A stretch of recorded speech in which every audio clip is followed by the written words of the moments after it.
How's it going everyone? WildeThang here and welcome to another Destiny video. So in this one I wanted to talk to you about the Hopscotch Pilgrim and how it performs in the Crucible after the February update.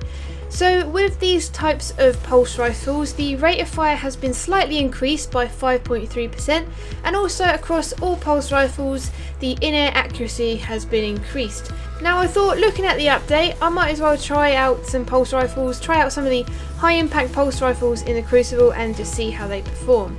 Now unfortunately they are still not top tier contenders and they still get shut down by other weapons really quick and easily.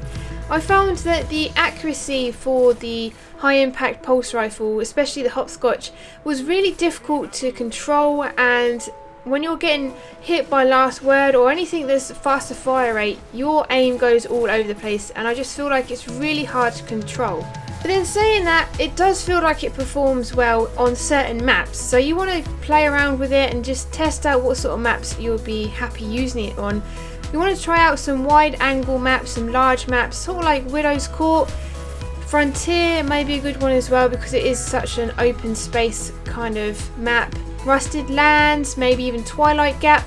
Those sort of maps, this gun is pretty decent at because you've got that range. You've got an upper hand over range from like hand cannons, because I felt like hand cannons were shutting me down a hell of a lot more than anything else. And obviously scout rifles across the map will instantly shut you down, especially when you're trying to use a pulse rifle at range, just because it's very difficult to land all your bullets from the burst. Those sound like quite negative points, but the upside to this pulse rifle is that it hits like a truck. So if you can land all your shots, you can kill people really quick. But it is very situational and it just depends on the situation that you're in and also who you're going up against, like what their skill level's like, what weapons they're using, the environment that you're in, a whole matter of things, and it can be tough using this pulse rifle.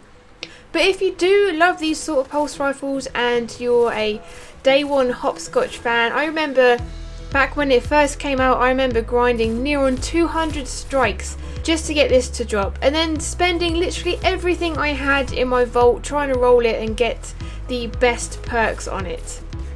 But it's back and it's not great. Obviously the first version of Hopscotch we had was incredible. I always get messages after every game saying that I was cheating or like I had some sort of aimbot, just because it would kill people so quickly and I would get a lot of kills with it in games. But yeah, you want to use like Blind Perdition and Hawksaw are probably the best performing pulse rifles in the Crucible at the moment. But then it also comes down to the types of perks that you have on the pulse rifle. Obviously with the Hopscotch you can have Glassar Full or Head Seeker.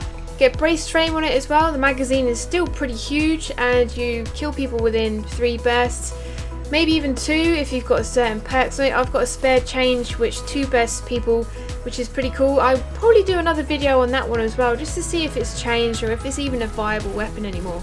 If you like to keep your distance from the enemy, then give Hopscotch Pilgrim a try. Even spare change might be good as well, because they're pretty much the same archetype. At least that way you will barely get shut down by sidearms or people running last words. You'll have an advantage because you've got better range over hand cannons. The only thing that you may struggle with is scout rifles at range, but then you just need to pick your battles carefully and just think about the situation you're in. Is it good trying to shoot someone from A flag to B? Is it good to get some cover, try a different angle? You've got to try and think about all these different situations and just try and think what is best to do. And obviously if you've got 2 or 3 enemies in front of you, it's probably best to run away and come back at a different angle or wait for your teammates to push up with you, because you're going to get shut down quickly using this weapon against multiple people. Alright then guys, I think that's as much as I can say about the Hopscotch Pilgrim. I still love the thing, I still try and use it as much as I can, just because I like to use different weapons in the Crucible, and I loved this thing when it first arrived in the game. But anyway guys, let me know in the comments below what you think about the Hopscotch Pilgrim. Is it a viable weapon? Do you enjoy using it? And that's it from me. I hope you have an awesome day and I will see you in the next one.